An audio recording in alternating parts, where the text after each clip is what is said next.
Mga retired na police general nagbabanta sa gobyerno.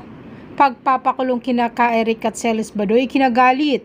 Mga loyalista at supporter ni PBBM kwenestyon ng pagtatanggol ni VP Sara kina Badoy at Celis. Viral na pambabastos ng isang DDS kay House Speaker Martin Romualdez. Tila nagbabanta ang retired general na ito kasama pa ng ilang kapulisan nang hindi nila magustuhan ang ginawa umano ng Kongreso na i-cite in contempt ang nabisong nagsisinungaling na sina Eric Celis at Badoy sa isang pagdinig sa Kongreso. Makikita sa isang post ni RG Alexander Sunga, isang DDS supporter, battle ready ang tropa natin si MGen Romeo V. Pokis, wait lang po, ng go signal nyo. Ayon nga sa retired general na ito, the arrogant Congressman Blink, an ugly showdown was averted. The prompt release of Dr. Lorraine Badoy and Jeffrey Celis from illegal and unwarranted detention was a wise move by the House leadership. The very strongly worded manifesto of PMA graduates did them in.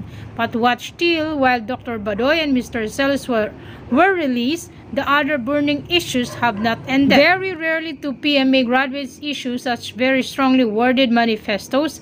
Very rarely do PMA graduates unite in politics. But for matters on integrity such as this, they unite. So, really watch out pag napuno ang salop. Ayon pa nga sa isang loyalista, kung kontrang-kontra daw sa komunista at isinugal ang buhay niya laban sa CPP-NP-NDF. Sabi nga ni Kong Romeo Acop kay Badoy, you don't have the monopoly of love of country. Pero ang totoo, once upon a time pala nakipagkaibigan sa mga komunista. Hiyang-hiya naman kami sa iyo, Lorraine Badoy. Samantala, gaano nga kaya katotoo ang balitang ibinunyag nitong isang loyalista na si dating Pangulong Rodrigo Duterte umano ay isang komunista at na best friend ni Joma Sison. Ito ay noong July 11, 2015. Duterte says he is not against NPA. He defends allowing heroes burial for slain NPA leader. Sa iba pang balita, viral ang pambabastos ng isang DDS at VP Sara Duterte supporter kay House Speaker Martin Romualdez sa Japan na muntik nang matusok ang mata ni Romualdez. Ayon sa mga nakapanood ng video ay tila sinadya ng DDS at wala umanong kauga-ugali ang lalaking ito.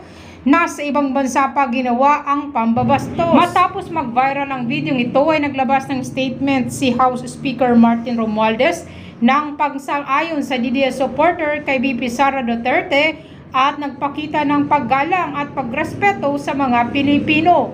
Pinuri naman ng mga netizens ang ginawang ito ni House Speaker, nila pa ay kill them with kindness. Maraming salamat po sa panonood. Huwag kalimutang i-like ang video, mag-subscribe at i-click na din ang bell button para updated po tayo sa mga susunod na video.